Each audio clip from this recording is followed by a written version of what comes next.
everyone, Coach Sullivan here from MJS Coaching Football again. By my background, this is my 38th year coaching football. I've either been a defensive, offensive, or special teams coordinator, as well as a head coach at both the collegiate and high school levels.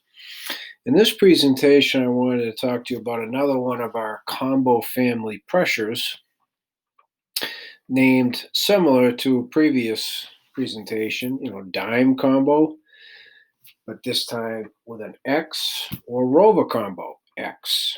Okay, so the X, as I mentioned in a previous presentation, relates to the inside linebacker blitzing in the opposite A gap. Okay, so this is both in the plug family, hence if you go to my plug family playlist, you'll see it. But it's also in the combo, since a combo is a go and a plug, right? Combination of two families.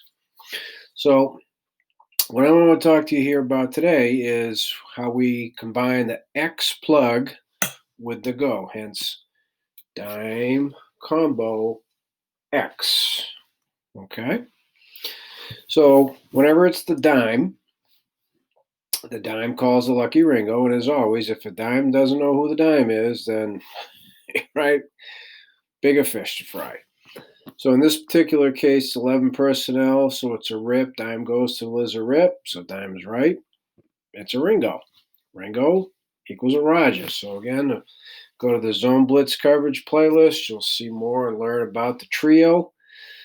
But to spin the safeties, we'll cover up number 2. Okay, and that's all I'll talk about as far as the coverage.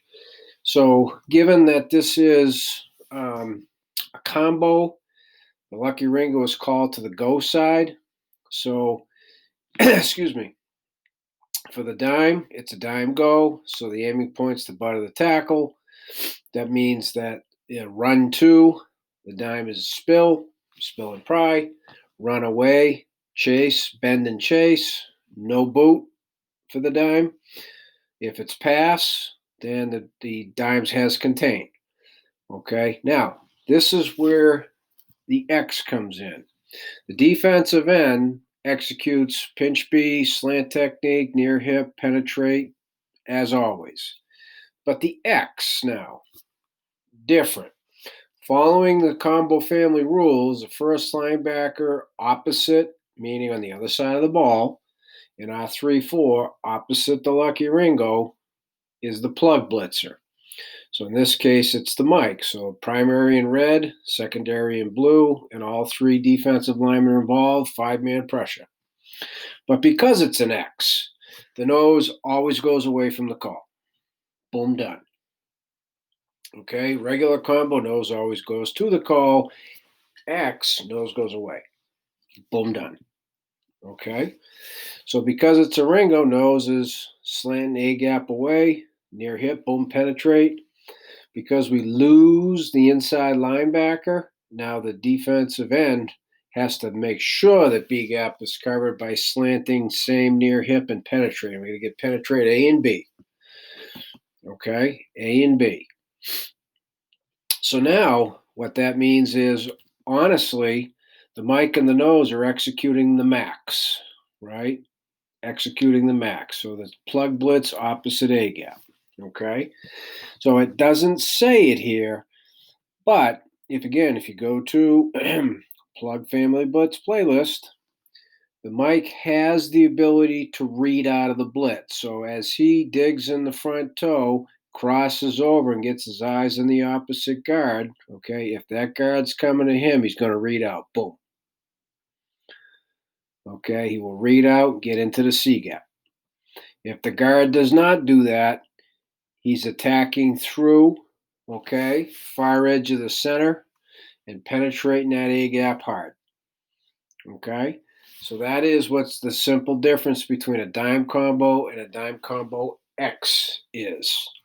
Okay, the inside linebacker opposite the call, which in this case is the Mike, is executing plug into the opposite A gap, which for the Mike is a max. If it were the backer, which we'll get to next, is a Baxter. Okay, and I'll finish this presentation with why we would run it. So we call rover combo X. Now the first linebacker, again, 11 personnel, Rover and Mike travel to the tight end, backer away. The backer is opposite the lucky Ringo call because it's a left, which puts the Rover and the Mike on the left. So it's a lucky and a Louie in the same spin of the safeties, which means now it's a Sky over here. Okay. On the snap, again, same rules, nose away, right? Defensive end, same thing as a regular combo, which is a go for him because we lose the backer.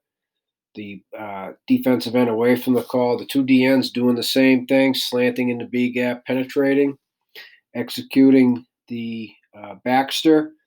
If this guard's pulling to him, he's going to read out, get in the C gap. Everything's the same. Okay? Everything is the same. The rover, right? Ripping through, spill and run two, bend and chase, run away, contain the pass, boom, down again, nothing changes. So why would we call the combo X instead of just a straight combo? If we are pretty doggone sure that they're going to run the football over here, and this team struggles, as an example, picking up crossing action, this is why we'd run the X. Okay, it's a lot harder to have the nose penetrating the A right away if they're trying to zone scoop. Whereas if the backer's coming from distance, it's a lot easier to pick up, for number one. Number two, if the nose penetrates, forcing them to pick up, it's harder to come off and pick up a blitzing linebacker crossing your face. All right? Does that make sense, I hope? So if we're pretty sure they're running over here and teams struggle with picking up a crossing blitz and or they struggle picking up an immediate penetration in a zone scoop, that's a reason to run it. No different over here. It is a totally different look for a zone read or an RPO. They're going to see this, think they're going to throw hot. We're screwing down on the snap, playing him hot to get all the gaps covered. If the back were offset and it was a give read and the quarterback made a mistake, not as likely here to make any penetration because of all the gaps are covered. And he would be in a static mode. Again, you'll have to see another playlist for that. Zone read RPO playlist.